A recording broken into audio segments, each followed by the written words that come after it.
আজ ঠাকুর বিসর্জন। আনন্দ করতে করতে 5টা দিন যে কিভাবে কাটিয়ে ফেললাম বুঝতেই পারিনি। আগে তো প্রত্যেক বছরই রোড শো করে ঠাকুর বিসর্জন হতো, এখন আর সেটা করা হয় না, কারণ কেউই সেভাবে দায়িত্ব নিতে চায় না। এখন শুধু ফাংশন হয় আর বিসর্জনের দিন সবাই মিলে একসাথে গিয়ে একটু দূরে পুকুরেই বিসর্জন দিয়ে দেওয়া হয়।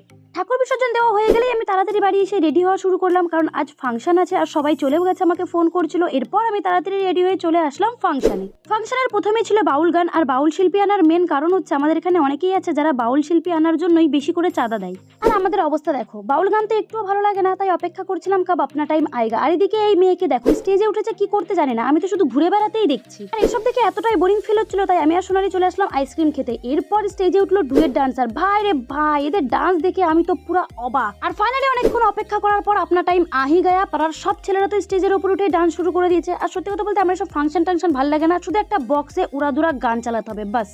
তো গাইস, এখন আর ভিডিও করার মতন সময় নেই। আজকের মতো বাই বাই, দেখা হবে নেক্সট ব্লগে।